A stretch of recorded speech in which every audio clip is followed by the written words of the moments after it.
Hello everyone, once again welcome in my YouTube channel. आज हम लोग आरटी को पढ़ेंगे। आरटी को काफ़ी इंपॉर्टेंट है ये। केवीएस में यहाँ से 4 से 5 क्वेश्चन देखने को मिल रहा है। ठीक है, हम लोग इसको सिर्फ इंपॉर्टेंट फैक्ट को मैंने नोट डाउन किया हूँ और आप इस वीडियो को एक बार पूरा देखिएगा, काफ़ी इंपॉर्टेंट होने वाला है।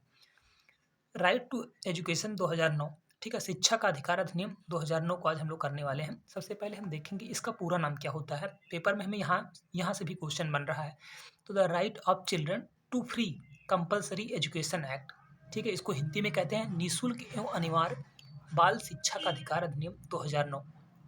ठीक है, इस एक्ट को राज्यसभा में कब पारित किया गया? तो इस एक्ट को राज्यसभा में 20 जुलाई 2009 को पारित किया गया। ठीक है, इस 20 जुलाई 2009 को इसे राज्यसभा में पारित किया गया।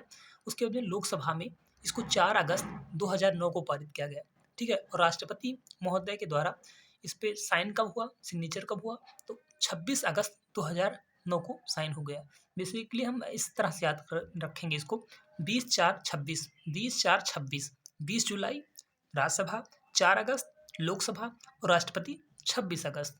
बाकी 2009 है ये आपको पता है। ठीक है, तो 20/4/26 से हम याद रख सकते हैं। आगे हम लोग देखेंगे कि इसे पूरे भारत में कब लागू किया गया। तो इसको पूरे भारत में 1 अप्रैल 2010 को लागू किया गया, जम्मू कश्मीर को छोड़ करके। हालांकि अब जम्मू कश्मीर में भी ये लागू हो गया है। ठीक है, आगे हम देखेंगे कि इस एक्ट को जब लागू किया गया था तो उस टाइम प्रेसिडेंट कौन थे? तो प्रतिभा देवी सिंह पाटिल उस टाइम प्रेसिडेंट थी और प्राइम मिनिस्टर मनमोहन सिंह जी थे। और एचआरडी मिनिस्टर कौन थे? तो एचआरडी मिनिस्टर आपके कपिल शर्मा थी, सॉरी कपिल सिब्बल थी। ठीक है, एचआरडी मिनिस्टर कौन थे? तो कपिल सिब्बल थी। उसके बाद में ये देखिए, भारत आरटी लागू करने वाला कैथा देश है? तो 135, 135वां देश है। और प्रथम देश कौन सा है? तो प्रथम देश आपका नॉर्वे है। ये चीज़ आप ध्यान रखेंगे। ठीक है, भारत आरटी लागू करने वाला कैथा देश बन गया है, तो 135वां देश बन गया है। और प्रथम देश कौन सा है? तो प्रथम देश आपका नॉर्वे है। ये चीज़ ध्यान देंगे। मोस्ट इंपॉर्टेंट यहाँ से आपको क्वेश्चन देखने को मिल रहा है कि इसमें चैप्टर कितने हैं, इसमें अध्याय कितने हैं। तो मैं आपको बता दूं, इसमें 7 चैप्टर है। ठीक है, और फर्स्ट अनुसूची में है। उसके बाद में धारा इसमें कितनी है, वेरी वेरी इंपॉर्टेंट, तो इसमें 38 धारा इसमें दिया है। ठीक है, 7 चैप्टर, 38 धारा, अनुसूची फर्स्ट, ये चीज़ हम ध्यान देंगे। अब हम लोग देखेंगे जो धारा है, जो आपका चैप्टर है, वो किस चैप्टर में कौन कौन सी धाराएं हैं और हर चैप्टर में क्या क्या दिया है, ये चीज़ देखेंगे। ठीक है, तो चैप्टर फर्स्ट में आपको प्रस्तावना देखने को मिल जाता है। धारा 1 से लेकर धारा 2 तक इसमें है। ठीक है, धारा 1 धारा 2 इसमें है प्रस्तावना में। दूसरा हमारा है निःशुल्क। दूसरे चैप्टर में क्या है? दूसरे चैप्टर में आपको निःशुल्क एवं अनिवार्य शिक्षा देखने को मिल जाता है, जो कि धारा नंबर 3 से 5 तक है ये। ठीक है, तीसरे चैप्टर में आपको सरकार, अधिकारी, माता पिता के क्या है कर्तव्य आपको देखने को मिल जाते हैं। ये कितनी धारा है? तो 6 से 11 तक है। चौथा जो चैप्टर है, जो कि सबसे बड़ा चैप्टर है आपका, और पहला जो प्रस्तावना सबसे छोटा चैप्टर है, भी ध्यान दीजिएगा। सबसे बड़ा चैप्टर आपका चौथा है। ठीक है, इसमें क्या कहा गया? तो इसमें स्कूल और शिक्षकों के दायित्व के बारे में है।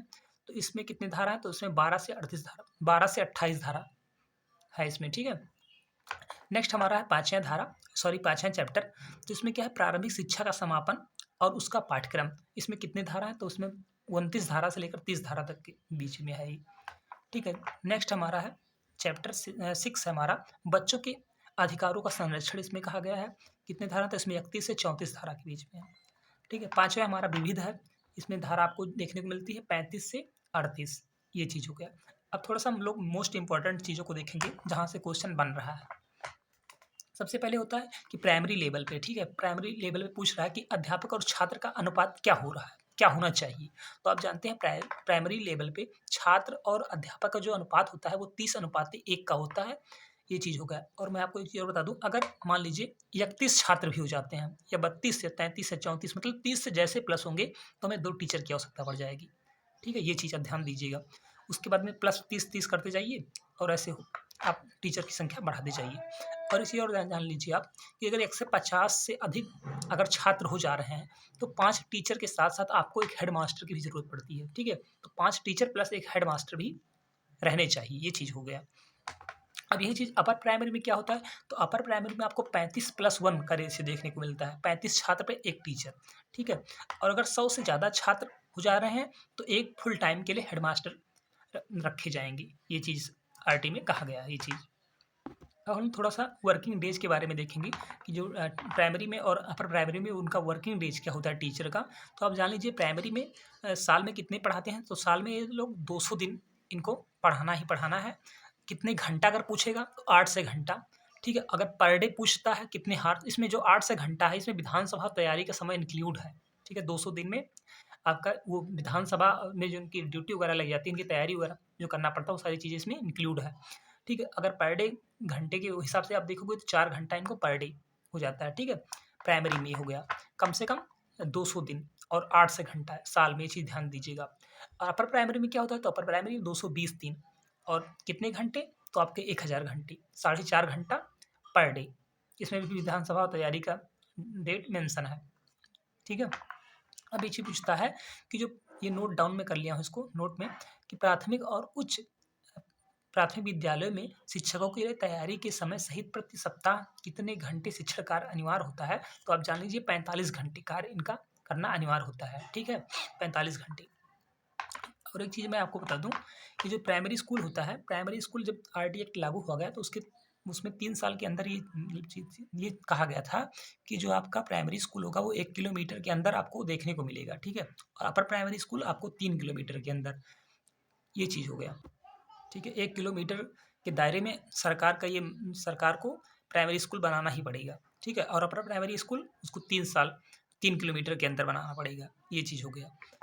और आगे का क्या कह रहा है, आगे नोट डाउन किया हूँ कि इस एक्ट में वैदिक स्कूल, मदरसा या जो ईसाई मिशनरियाँ होती हैं, धार्मिक जो शिक्षण संस्थान होते हैं उन पर लागू ये नहीं होगा।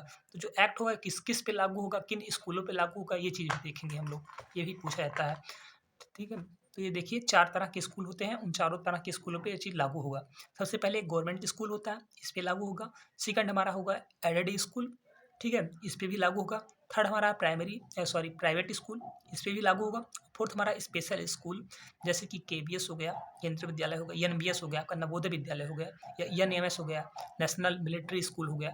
इन सारे स्कूलों पर ये आरटी एक्ट लागू होगा। उसके बाद में आप लोग इम्पोर्टेंट सेक्शन को पढ़ेंगे। हालाँकि 38 धारा होती हैं, तो 38 धारा को हम यहाँ नहीं करेंगे। हम जो इम्पोर्टेंट लगा, जो एग्ज़ाम में पूछे जा रहा है, सिर्फ़ हम उन्हीं धारा को मेंशन किए हैं और हम लोग उन्हीं धारा को देखेंगे, ठीक है? जैसा कि आप देखिए सेक्शन 3 में क्या कह रहा है। तो सेक्शन 3 में 6 से 14 ऐज के बच्चों को निःशुल्क शिक्षा के बारे में कहा गया है, ठीक है? लेकिन जो आपका एनईपी है, एनईपी में क्या कहा गया है? तो एनईपी में अभी जो आपका रिसेंट आया एनईपी, उसमें 6 से 18 तक के बच्चों को कहा गया है, ठीक है? ये चीज़ ध्यान देंगे हम। निःशुल्क शिक्षा। उसके बाद में सेक्शन 4 में क्या कह रहा है, तो सेक्शन 4 में जिन बच्चों का इनरोल नहीं हुआ है, उन्हें ऐज के अकॉर्डिंग क्या दिया जाएगा, प्रवेश दिया जाएगा, ठीक है? ये सेक्शन 4 में कहा गया है। सेक्शन 5 में क्या कहा गया है, तो स्कूल छोड़ने पर तुरंत टीसी, ट्रांसफ़र सर्टिफिकेट देना प्रधानाध्यापक की क्या होगी, ड्यूटी होगी। ये इंपॉर्टेंट है, इसको ध्यान देंगे। सेक्शन 5, स्कूल छोड़ने पर तुरंत ट्रांसफ़र सर्टिफिकेट प्रधानाचार्य जी को देना ही पड़ेगा, ठीक है? नेक्स्ट हमारा है सेक्शन 6। एक्ट लागू होने के 3 साल के अंदर गवर्नमेंट अपने क्षेत्र में स्कूल स्थापित करेगा। जैसा कि मैंने अभी आपको बताया था कि प्राइमरी 1 किलोमीटर के अंदर में और अपर प्राइमरी आपका 3 किलोमीटर के अंदर में। नेक्स्ट हमारा है सेक्शन 7, जो कि ये भी इम्पोर्टेंट है। इसमें खर्च कितना हो, मतलब कैसे होगा सेंट्रल और स्टेट गवर्नमेंट का, इसके बारे में चर्चा किया गया है। तो आप जान लीजिए सेंट्रल और स्टेट में कितना था, तो 65 अनुपाते 35 का रेशियो था, ठीक है? जब एक्ट ये लागू किया गया था, लेकिन 2018 में इसको चेंज कर दिया गया, 60 अनुपाते 40 कर दिया गया। मतलब 60 सेंट्रल का रहेगा और 40% किसका रहेगा, स्टेट का रहेगा, ठीक है? स्कूल के बनाने में और सारी चीज़ें खर्च में जो भी पैसा लगेगा। लेकिन ये चीज़ नॉर्थ ईस्टर्न में और प्लस उत्तराखंड में प्लस हिमाचल प्रदेश में थोड़ा सा सेंट्रल पे ज़्यादा, सेंट्रल अपनी तरफ से पैसा ज़्यादा खर्च कर रही है, ठीक है? कितना, तो 90% सेंट्रल गवर्नमेंट खर्च करेगी और 10% आपका स्टेट गवर्नमेंट खर्च करती है। नॉर्थ में कौन-कौन से, जैसे आपका असम हो गया, अरुणाचल प्रदेश हो गया, मेघालय हो गया, सारे क्या नॉर्थ के, तो इन स्टेटों की बात कर रहा है, ठीक है? और उत्तराखंड प्लस हिमाचल में, ये चीज़ यहाँ ध्यान देंगे, यहाँ से क्वेश्चन बन सकता है आपका। यहाँ केंद्र सरकार कितना पैसा खर्च कर रहा है, तो 90% केंद्र सरकार, 10% आपका स्टेट गवर्नमेंट खर्च कर रही है, ये चीज़ ध्यान देंगे, ये इंपॉर्टेंट है। नेक्स्ट हमारा सेक्शन 12 में क्या है कि 25% सीट गरीब बच्चों के लिए निर्धारित किया गया है, ठीक है? सेक्शन 14 में क्या कहा है, तो सेक्शन 14 में कह रहा है कि बर्थ सर्टिफिकेट या एज प्रूफ ना होने पर भी एडमिशन से उनको वंचित नहीं करना है, ठीक है? अगर उनके पास बर्थ सर्टिफ़िकेट नहीं है या एज सर्टिफ़िकेट नहीं है, एज कोई प्रूफ़ नहीं है, तो भी आप उनको एडमिशन देंगे ही देंगे। ये किस में कहा गया है? सेक्शन 14 में कहा गया है। सेक्शन 15 में क्या कहा गया है कि प्रवेश की तिथि के बाद भी एडमिशन दिया जाएगा। मान लीजिए अगर प्रवेश की तिथि सुनिश्चित हो गई है, उसके बाद भी कोई बच्चा आता है, तो आप उनको वापस नहीं लौटा सकते हैं। ये किस में कहा गया है? सेक्शन 15 में कहा गया है। अब हम लोग सेक्शन 21 को देखेंगे। आपका स्कूल मैनेजमेंट कमेटी का गठन कहा गया है। वेरी वेरी इंपॉर्टेंट है दोस्त। यहाँ से क्वेश्चन बार-बार पूछा जा रहा है। इसको आप ज़रूर करके जाइएगा। स्कूल मैनेजमेंट कमेटी से 3 से 4 क्वेश्चन हमें देखने को मिल रहा है केवीएस में, ठीक है? मैं अभी आपको करा दूँगा थोड़ा-सा इसको सॉल्व।